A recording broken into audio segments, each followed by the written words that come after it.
Hi guys, and welcome back to Birmingham Fan TV. This is podcast episode number, roughly guessing 19, 20, I don't know. I'm not keeping track anymore from this. Guys, it's a podcast. Thing. Yeah, it's an episode, alright, let's get over it.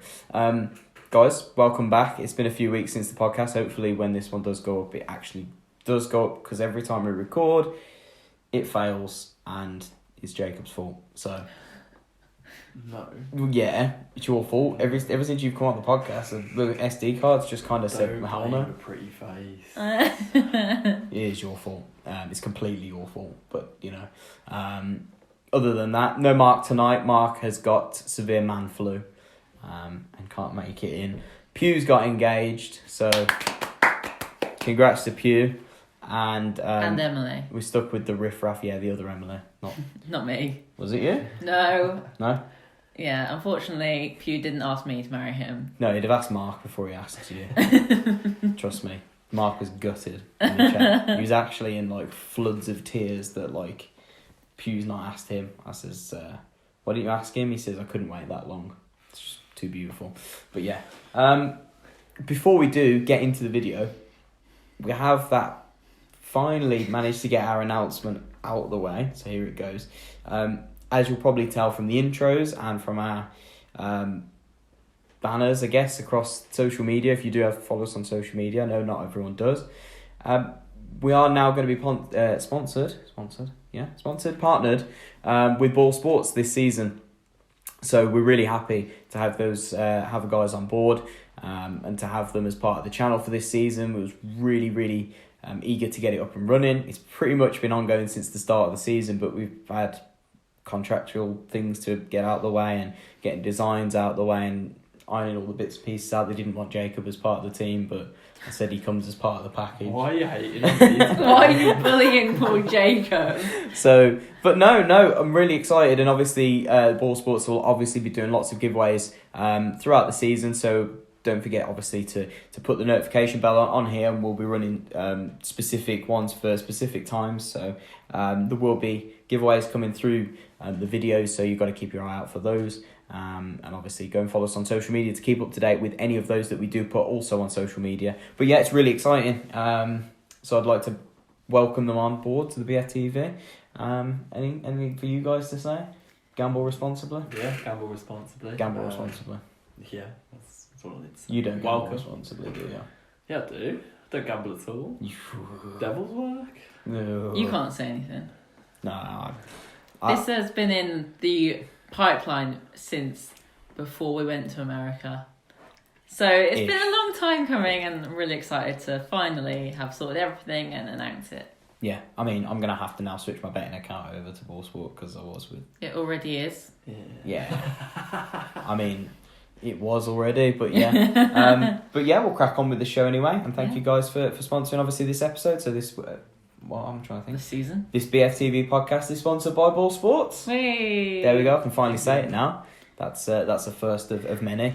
So in the show today, we will be looking at another impressive win in the capital for Blues last week. We're also going to be looking at Jacob wants to rant about the away shirts. But we'll get into that a little bit later on. We're going to talk about the boy wonder. Of course, it is Jude Bellingham, who keeps coming up with the goods for Birmingham City this season. Have we found our best system? And obviously, who fits in those attacking personnel roles? We will discuss that a little bit later on. We'll look at the Preston game, and we'll also look at the best Blues and Preston starting 11, a combined starting 11. But we'll go through that all later on in the show. So let's kick it off with last weekend's game. Jacob, you were there. Somehow managed to end up standing next to me. Absolutely hammered. No, I wasn't. Didn't have that many. Okay, Joe was pretty gone. Yeah, they were merry. Ben Bryan was pretty merry. So thankfully, I actually had to drive to this one, so I didn't drink. Very good day out, to be fair. It was a great day out. Very good day out. Boat was good fun. Yeah, you went on the boat. Go through it. How was that? It wasn't as big a disaster as I thought it would be, actually. It was actually really good. Disaster mean you thought the boat would sink? Yeah, I genuinely thought that a few people could die. But it actually was really good. It was just good crack, actually. And like going along the Thames, every bridge that like you went under, there'd be people like peering over, and you didn't actually get that many like sneers or anything like that. It were actually people participating in fun. Did you get sneers? Well, you did when you had Ben Bryan giving the V fingers and stuff like that. I was like, "What are you doing, you melt?" But no, it was good. It was really good crack. It's a good idea actually. Stuff like that. I think that's why I like London away days. I'll be doing it for Fulham. I'm pretty sure of it. Yeah, maybe QPR as well. Just get a convoy of boats. Get a few. Should we hire a little private one? Yeah. Little paddle boat. I think we get that. Do you like that Take That music video? You know, all of us in those communities going down the Thames. The Bftv canoeing party. Yeah, why not? I'll tell you what, some of the weirdest ideas. We don't ever talk about this off camera, and then the minute we get on camera, it's just like you can throw the weirdest thing out there. But yeah, I think that who expected that result? Em, did you? I didn't, if I'm honest, because Charlton have been so good already this season. They were second in the table by the time we played them. But they hadn't kept many clean sheets. That lisp is coming in strong. Clean sheets all season. They'd kept 2, but that was in the last 2 games. So I was almost thinking that it was going to be a game where there was going to be a lot of goals, or there was going to be hardly any. So I don't know. I didn't expect it. I expected Charlton to completely do us over, if I'm honest. But somehow, we just came out of the traps and were on it pretty much all game. Yeah. And it was just something like we haven't seen all season. And I think that was the performance that we'd been dying for since the first game. And finally, they pulled it out of the bag and actually managed to get a good win. Yeah. Rather than like a cheap win like it was against Brentford. Yeah. I mean, that's it. I think we went into this game looking for a performance maybe more than a result. Yeah. I think we got both, didn't we? Yeah. Would you say that's fair? We were just a lot more composed on the ball. I think it paid dividends, to be honest. Yeah. Like defensively, we looked solid. Just didn't offer Charlton much. They tried to knock it long. Dealt with everything they've thrown at us really.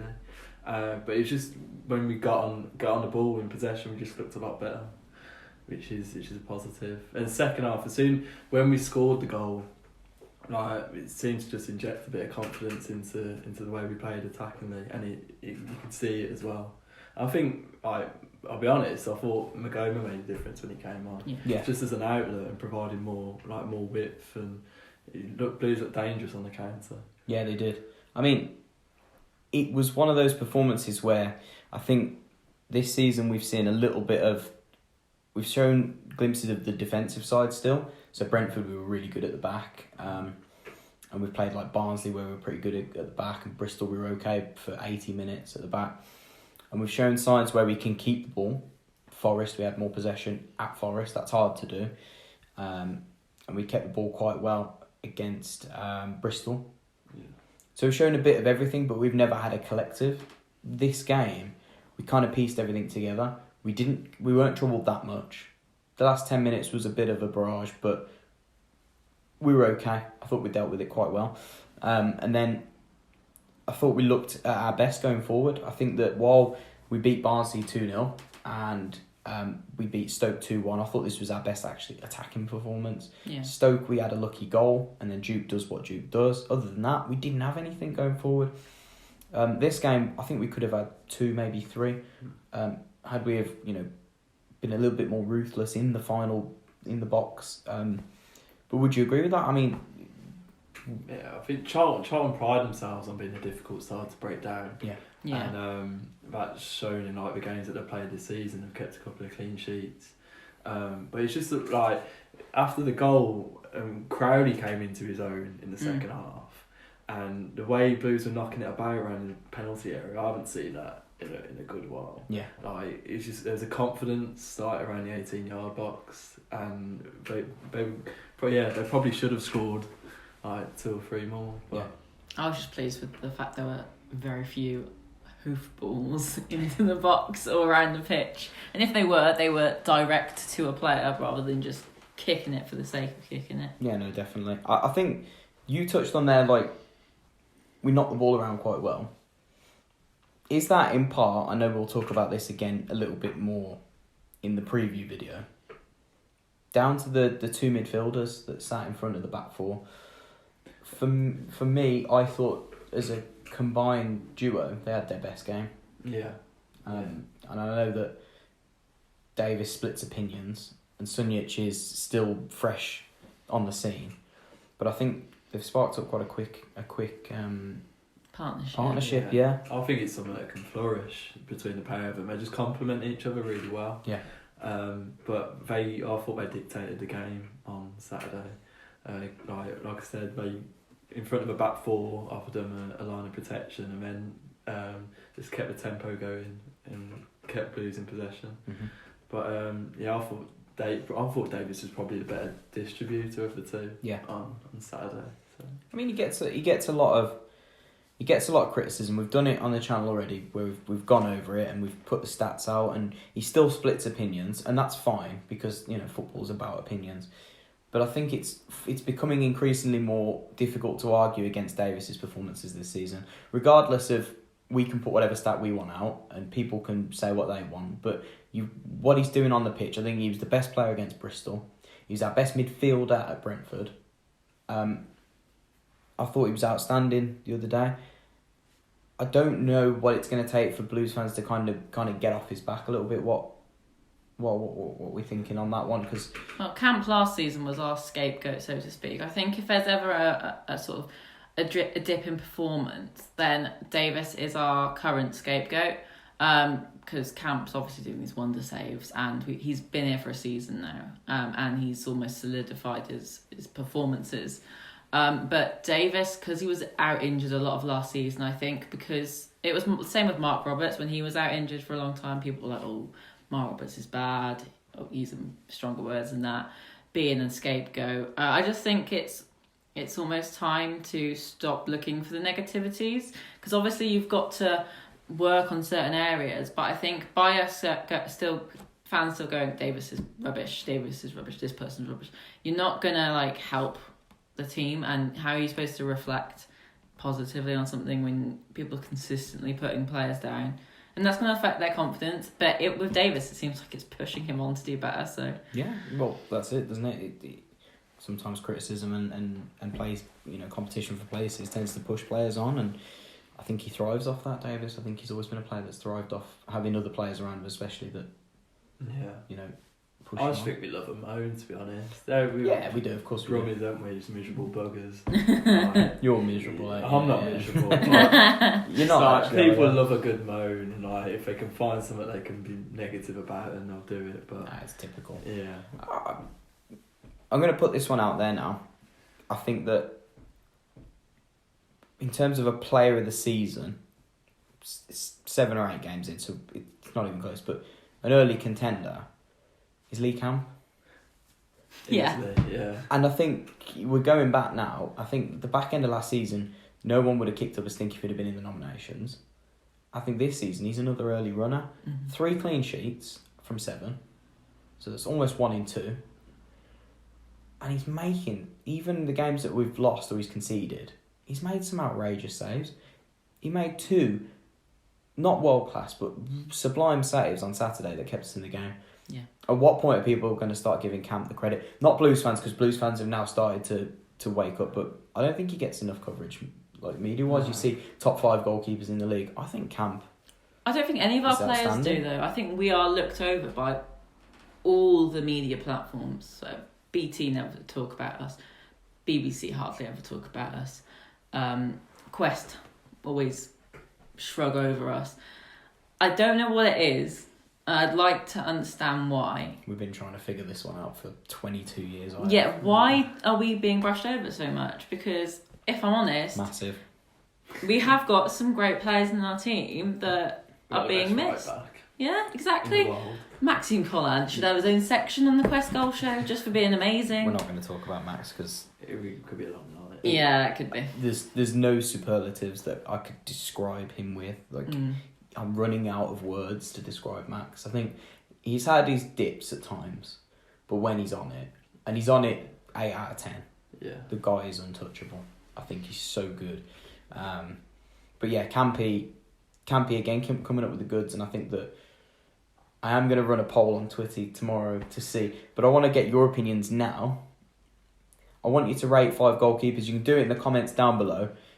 I want you to rate these 5 goalkeepers in order from worst to best. And this is going to be tough. I want you to rate Lee Camp, Darren Randolph, Jack Butland, Thomas Kuszczak, and Boaz Myhill. Are we talking from a Blues experience? From your Blues experience, yep, difficult one. I'll go first. Worst to best. Could be very, very critical on this one. I'm going to go with... And that is hard. I feel like it's a bit of an injustice, but I'm going to put Jack Butland on top. And that's hard, because that season he spent with us, he was a joking goal. But one season. Then I'm going to put Campy second, only because he's now started to progress. As in second bottom? Yeah. Then in the middle, I'm going to put Myhill, because I think he was really good for us in that season. I think you watched how much we lost the playoffs because of goalkeeping faults. He was massive for us that season, because he had to go back, didn't he? We had to put Doyle in there.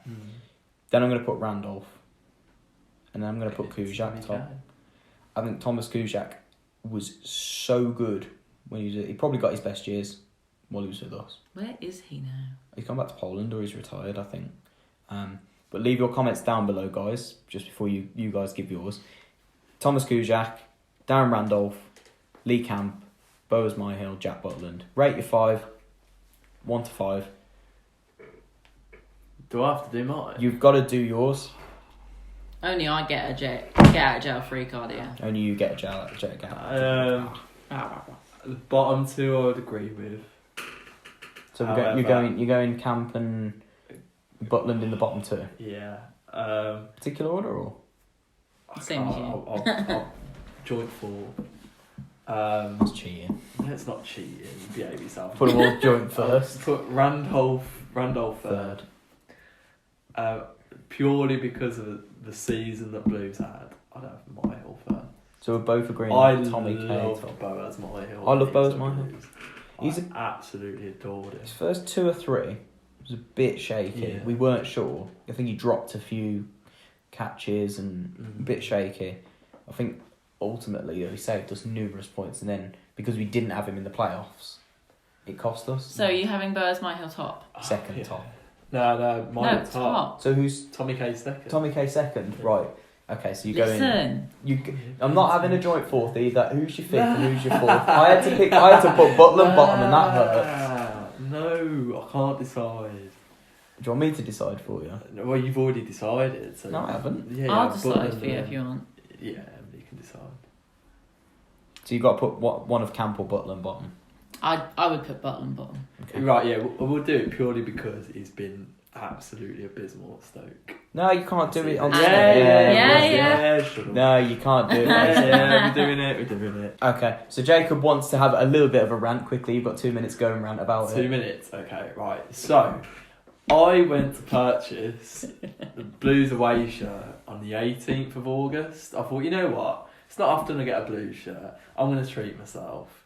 And so I went in. Didn't have any. I'm a medium size. I've got nothing to me, to be fair.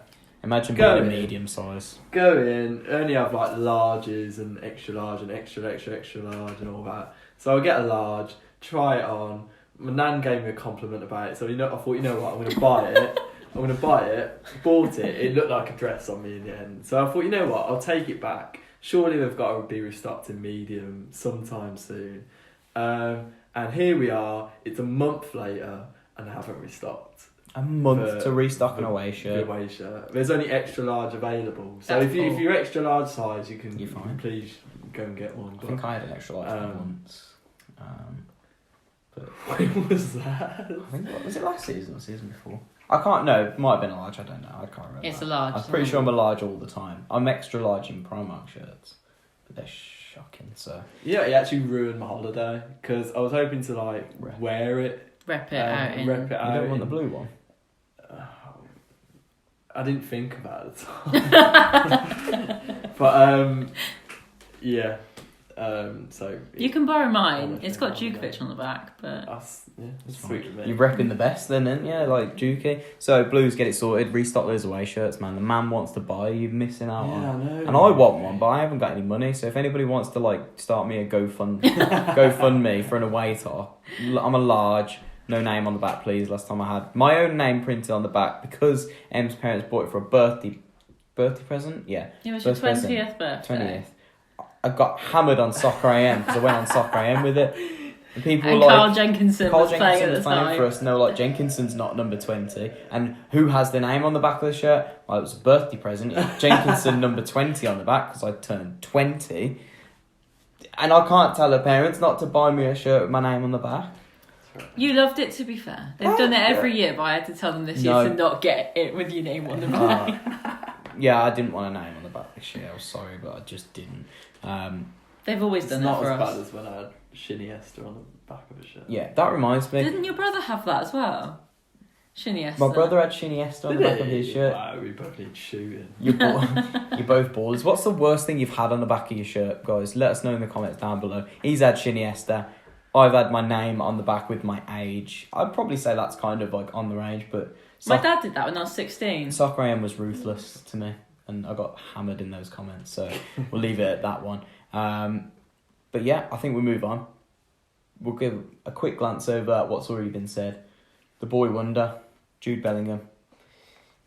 Where do we start with this guy? I mean, it depresses me the fact that he's 16. And when I was 16, I was rising science and playing Sims 2 at the time. And he's out there scoring goals. That wasn't even a thing back then for me. We were playing pro clubs back then, FIFA pro clubs back in the day. I'm pretty sure we were. Something stupid back then.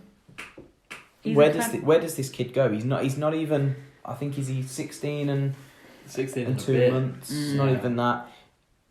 The kid's just scored 2 in 2. He scored 2 winning goals. He's not single-handedly winning the games because there's a lot of team effort going in. But where does he go from here? I think the biggest question is, does he start on Saturday?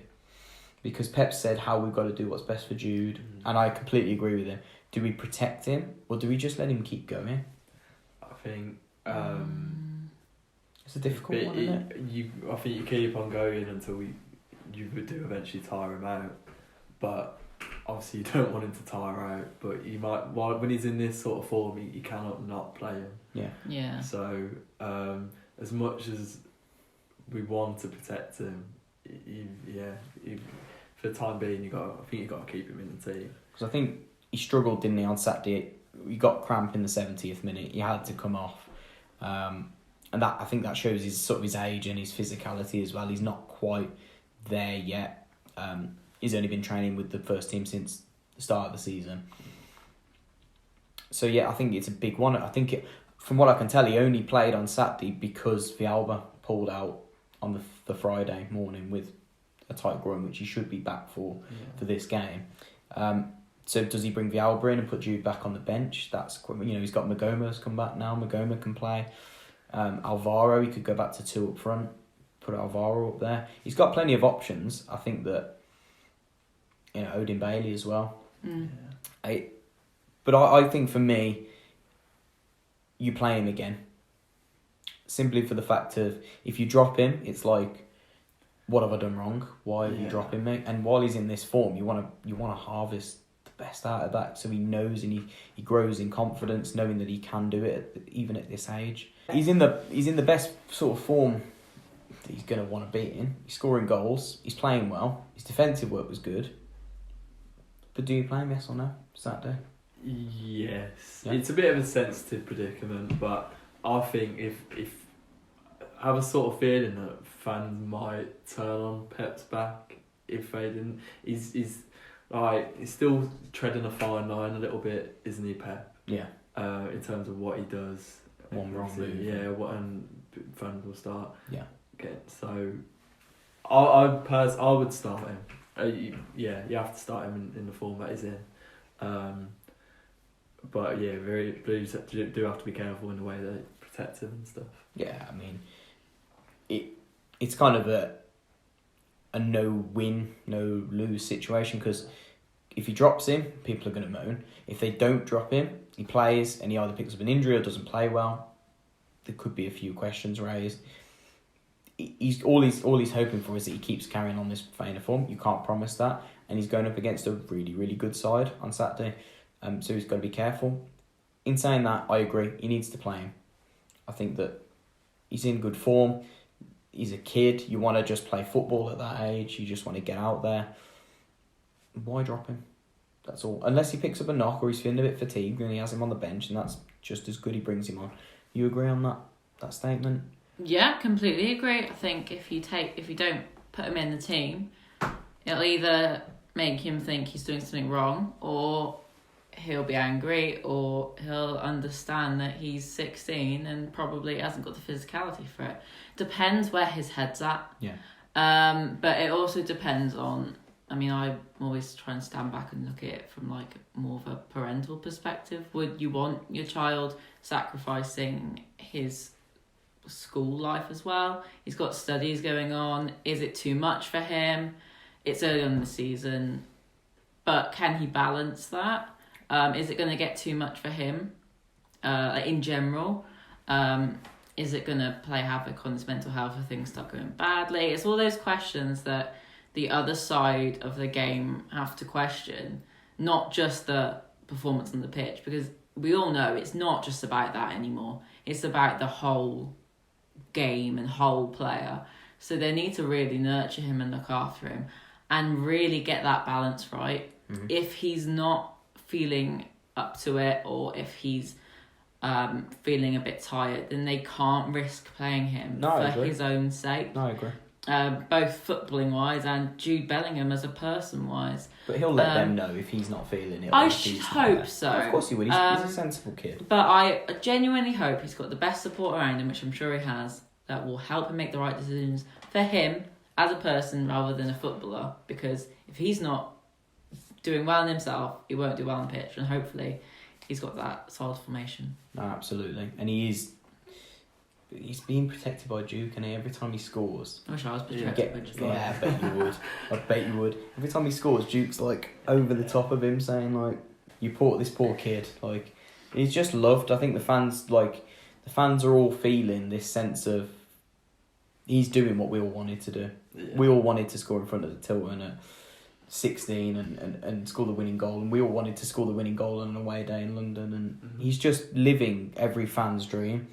So we're all feeling that from him. So every time he scores or gets a good touch or something, it's like, he's doing it for us because he's a Blues fan as well, and he's just doing everything that we wish to do. So I think that he's feeling it, and I think that that's massive for the fans as well. I think he's kind of takes that negativity away at the minute. I think it's not that Pep needed the time, but I think he's bought Pep a little bit of breathing space by having that boyhood hero in there. So I think that's an interesting one. But we will talk about the attacking system. Pep changed the system again from he's played a 5 at the back, he's played a 3 at the back, he's played a 4-3-3, he's played a 4-4-2. This week he went with a 4-2-3-1. Told you, didn't I? You did. 4-2-3-1. Jacob did say 4-2-3-1, and he was spot on. And is this our best system? Do you think? Honestly, you do. If we ever go back to 5 at the back, I'll probably just hang myself. The thing is, would you not agree that if a team knows how to play 5 at the back, it's almost unplayable at times. Yeah, but we don't know. We don't have to play 5 at the back. No, so we don't. We can't play it. And I'm glad they've given it a go, and I'm sure they'll be able to use it at some points in the season, whether it be to defend or to try and counter a team. But I just feel like with like the attacking 3, with the players that we've got at our disposal, if you give them a license to do whatever they want to do, they can cause some serious damage. Yeah. I think with Davis and Sunic in the middle, it just makes sense. Like I don't get how it hasn't been seen like straight away. It gives the platform protection, and then it gives a platform from which the attacking 3 and Duke can do what they want. They're both similar, but they're both not, if that makes sense. Like, they're both holding midfielders, but while both Sunic and Davis have the energy in midfield, they can play passes. Sunic especially can pass the ball. His movement is much better. whereas Davis can do a lot of the gritty side, but so can Sunjic. They both have the similar traits, but they don't, if that makes sense. So they both do, as a collective, it's like a double. So they're doing double the amount of work, and you just put them in front of the back four. You can push the full-backs up, in my opinion, which we did on Saturday. So you play this sort of block of four, the two centre-backs, the two holding midfielders. They do the defensive side. If a counter hits, push the full-backs on. You've got those four attacking players, like you say, licensed to roam. I think I would agree. I'm a big advocate of 5 at the back, as we all know. But while we're in this system and this style of play, 4 at the back, 4-2-3-1 is the best. 4-4-2, I think we don't have the personnel to play it. No, I think it's too rigid. Rigid, yeah. Exactly the word I was thinking. Like when we had Hotter and Magoma with Shea and Duke, there was a good balance to it. Yeah. It had everything you need: a bit of creativity, a bit of pace, bit of everything. This one, we're looking at playing kind of like Crowley on the right. We haven't had Magoma, so Villalba isn't a left mid. He's more of a left winger. It's more of a got less industrial personnel in a way. If you look at it, so I mean, Chase suits like a 4-4-2 formation like that. With Duke, they've got contrasting traits and stuff, so they complement each other well. Whereas with Alvaro and Duke, I think they're just too similar of a striker really for it to work. Yeah, but I think 4-2-3-1's the way forward. The one. You've been a big advocate of 4-4-2, which is what you went for on Saturday. Yeah. You said to go for the 2 up front. So you did say the 4 at the back, whereas I was saying more a 5 at the back. I think you could argue that they may have played 4-4-2 at some points if Rabti was technically in the same place. I think than the pitch as Duke. Technically, he did tuck it. At times, it did tuck into a 4-4-2. I will give you that. I personally think I can't say anything other than that has to be the formation that we go for now. That performance on Saturday was like nothing else we've seen throughout this season, and if we play like that every game, then we're gonna fly. I think it might be worth looking at other formations when we play against teams that play slightly differently for when we are defending. I mean, if we switch, say, like you said, if you do the bank of two, and then you have your 6 almost, and then have your wingers dropping back. It depends on how we play it. I think it's really important to not just have the formation going forward, have it going backwards as well. But I don't know. I really, really enjoyed that system. I like a 4-4-2, but that's very much a boom, boom, boom, get it done goal. It's an industrial. It's very. It can be if it's done right. It's effective. Monk did it right, but 2 strikers that are on it, get the ball up to them, score, sorted. Yeah. But we aren't like that anymore. No. We have ball to the feet, ball to the feet, pass it round, do almost like what I used to describe as an Arsenal, where they used to literally play it into the net. Not Arsenal now. Walk the ball in. Literally. The ball into the net. Walk the ball into the net, and that's basically what we're doing now, with a bit more finesse and a bit more power. I don't think you can have more finesse than the Arsenal of 03. I wasn't on about that Arsenal. What a team, though. Good team. Do you remember that time that they came down St Andrews, Henry, Bergkamp, Pires? They beat us 3-0.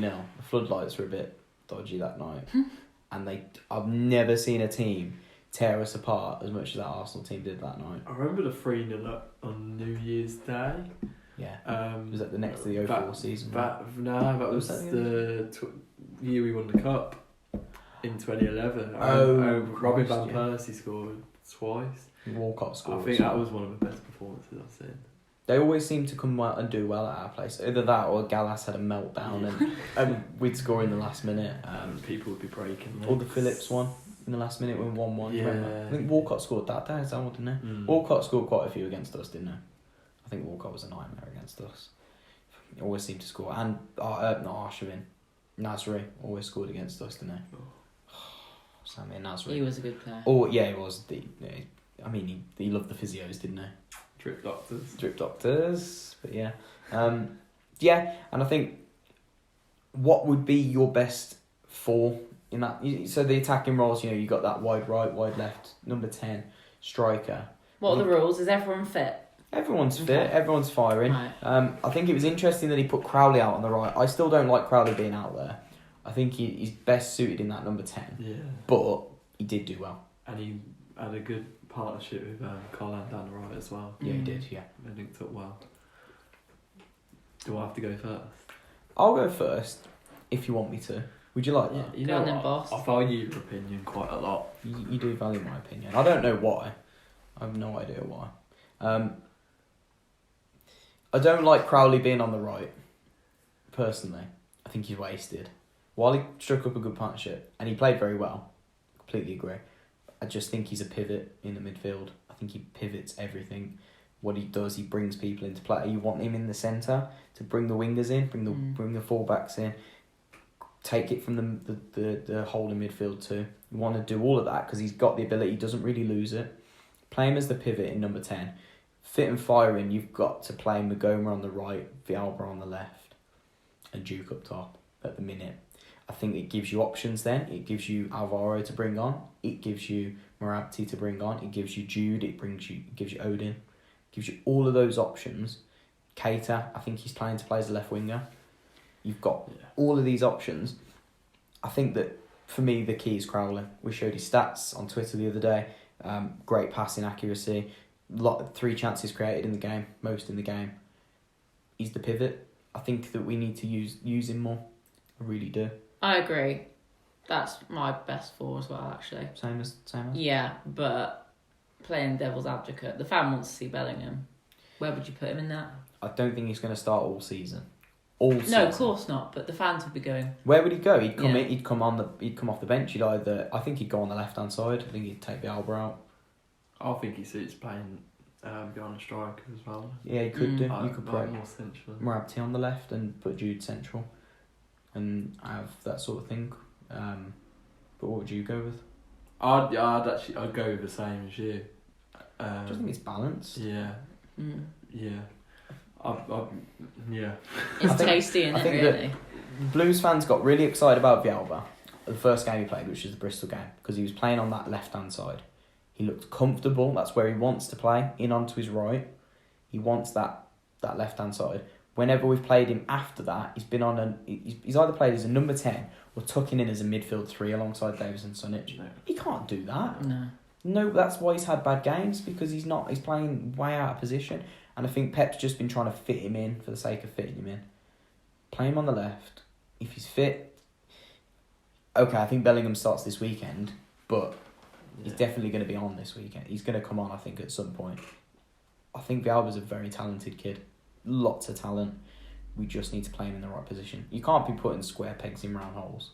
No. We've done that so many times down the years. How many times have we put, like...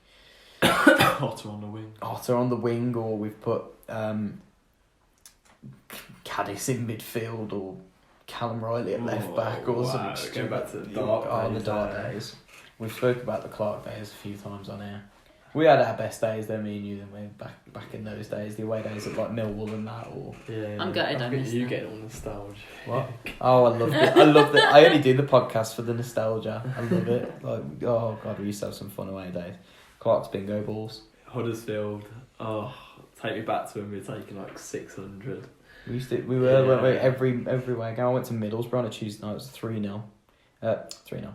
We lost 3-1. It was when Emma Hughes scored that absolute rocket, and we nearly got sent off, and there was 300 fans there. 300 of us on a Tuesday night at Middlesbrough, and we got pummeled. It should have been 6. Fun days. We went to Doncaster or something the week after that, and we won. Oh yeah, was it 2-0? Yeah. Callum Warren didn't shut up about that game for like 2 years. Something stupid like that. But I know Callum's watching, so he's probably going to hammer me in the comments now. But moving on, Preston. Preston are our opponents this weekend. We're going to brush over this quickly. Not too much on this because we will go into it in the preview. Are we confident? Relatively. Talk to me. They are in form.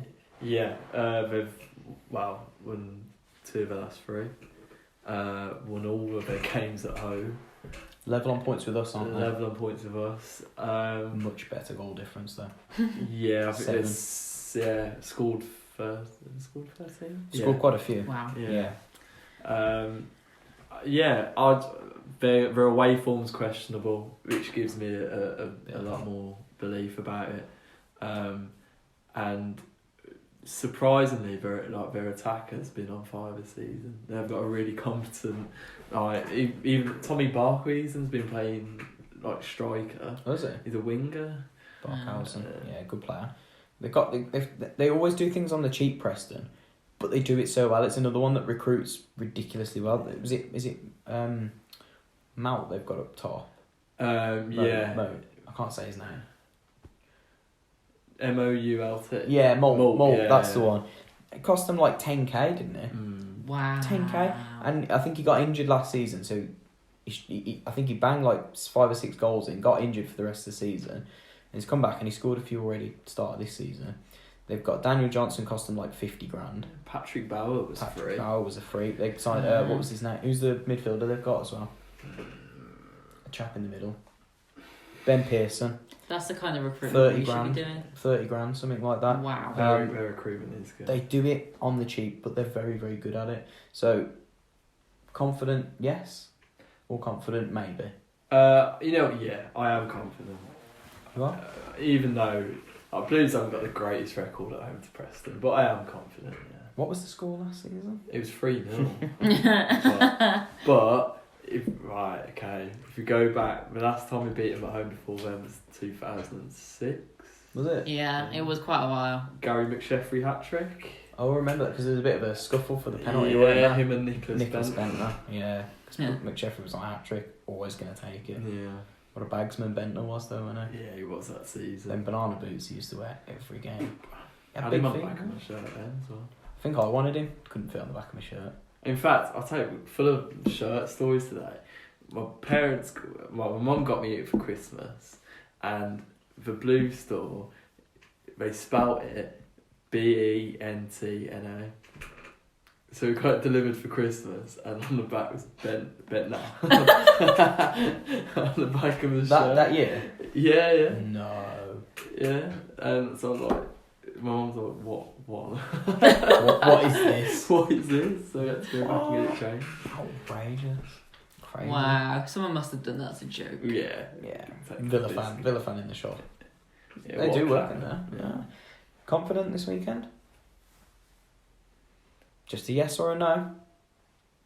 How about I'm not sure. Yeah, okay, that's Because if I'm not sure, things always seem to go really well. So let's just go with I'm not sure. Okay, we'll go with You know not what? sure. Actually, yeah. I was saying all week last week that we get spanked. So yeah, we're gonna get spanked. Really bad. Yeah, When we actually do get spanked now, and Gonna I'll get just be like, absolutely pummeled. you're not Be like, coming on I next told week. you so. So I think to round it up, because obviously we're going to do a lot in the preview show, guys. So obviously by the time this goes out, the preview will probably be out later on Friday. Go and check it out. We're going to go over the Preston game, a little bit more analysis. But we're going to quickly round this episode up with a Blues Preston combined 11. I have got the team up here for you. So Preston's last team was Declan Rudd in goal, Darnell Fisher, Patrick Bauer, Davis and Rafferty across the back. A midfield two of Brown and is it Ledson? Bowden, Johnson, Maguire and Tom Barkhausen run as the attacking players. But they've got Josh Harrow. They have got Ripley. I think was Pearson suspended for that game? He might have been because he usually picks up yellow cards galore. So they're lined up with the same. So we'll go off a 4-2-3-1. Name me your combined XI. God. Do you want me to go first? Cam, Colin, Robert, Dean, Peds. Peds, Davis. Declan Rudd or Lee Camp. Yeah, we'll go Lee Camp. Purely because he's Howell. Now, I know Declan Rudd is a very good keeper, but there's obviously a lingering love memory of Keith Screamer. Screamer. The Keith Screamer, yeah. Keith Screamer. Oh yeah. So you're going with Camp? I'm going with Camp purely because we've been bigging him up today. We do love bigging him up. Yeah, we do love bigging him up today. Colin, obviously, because although Darnell Fisher is a very good right back as well. I think if it was anyone but Colin, Fisher would have been in foot, but Yeah. you can't take Max Can't off. take Max out. Right, centre backs. I want Patrick Bauer to go in, but I don't know whether to take out Roberts or Dean. Are we doing You've it gotta off this season? You've got to choose, yeah. This season, and Dean can do one. So you're going Roberts and and Bauer. Left back, you going Rafferty or you going Pedersen? Rafferty. Rafferty? Yeah. Yeah, okay. Holding midfield. I will stick with Davis and Sonic. Okay. I think, to be honest. Yeah. Yeah. Yeah, I'll stick with. Yeah, I'll stick with that. Yeah. You're attacking 3. Can I move Tommy Boy from striker to Yeah, you can. to wing? Yeah, you can. Yeah, so I'll have Duke up top. Okay. I'll have, yeah. I'll have Tom on the right. In the middle, Dan Crowley. On the left, Fran. Fran? Yeah. Okay. Do you want to give yours or do you not? I'd go with the same 7. In fact, actually, I need to get Johnson in. How can I not? Oh, this is a stress. I don't know. I actually don't know. You got to pick. I'm going to give you 10 seconds now. You going with Johnson and who's if you're taking him out? 10. I'm going to cause some disruption here. I'm going to have Johnson in a deeper role, replacing David Davis. Okay, fair enough. Well, now I don't agree. Just name. Name, go. I'd have the same back 5, including Camp. I'd have Davis and Johnson. Right. Then I'd have play Barkhausen on the right, Crowley in the middle, McGomer on the left, and Bay up front. Okay. I'll go with Declan Rudd in goal because I like Declan Rudd. Collan at right back, Roberts and Bauer centre backs. It's a tough one at left back. Yeah. I'm going to give it to Peds. I'm not Ped's biggest fan, but I think he just about makes it in. He's solid for me. Then in midfield, I'm going to go with Sunjic and Alan Brown. Alan Brown. Brown's a very, very good. I think we were linked with him last season, weren't we? A little bit. I think he scored 12 goals from midfield last season. Correct me if I might be wrong. I think he did. He scored quite a few from midfield last season. Attacking, I think Duke goes up top. I think we all agree that Duke goes up top. My attacking 3 would probably be Daniel Johnson, Tom Barkhausen, and Dan Crowley. I think as an attacking 3. Where would you have Crowley? I'll probably play Crowley out on the right. I'm risky. I know I'm going against what I always say, but You're the biggest hypocrite. I'm going out on the right. We've got to put Daniel Johnson in there. Yeah. I can't not put him in there. with Preston is there's no real not many stand out, But they're all good. but they are all good. Yeah. Yeah, it's a difficult one. Very good team. But we'll go. We're not going to do any score predictions because that'll be in the match preview. Anything else from you guys for this episode? No? You happy? You happy? No, again, just thank you to Ball Sports. I'm actually buzzing. Yeah. No, it'd be really good to have you guys on board. Don't forget to thank Ball Sports. And don't forget to go and check them out on Twitter, Facebook, all social media. They do have YouTube as well, so you can follow them on there. But we'll be giving lots of giveaways out. We'll be doing lots and lots of stuff with them on the channel. So don't forget to look out for that one, guys. Thank you so much for joining us. Jacob, thank you very much for coming on this week. You've been itching to come back on since you've been away to Turkey. I have, yeah. I've got a tan and everything. He's got a tan. He's got his tan. He's looking very, very, very, very brown now. So you look very good. Thank you. Thank you so much as ever. I had to fake tan to match She Jacob. fake tanned. So she's got a fake tan and I'm pale as a ghost. But thank you so much, guys. This has been the Bftv podcast sponsored by Ball Sports. And we'll catch you next week, hopefully, for another episode of the podcast. Keep right on.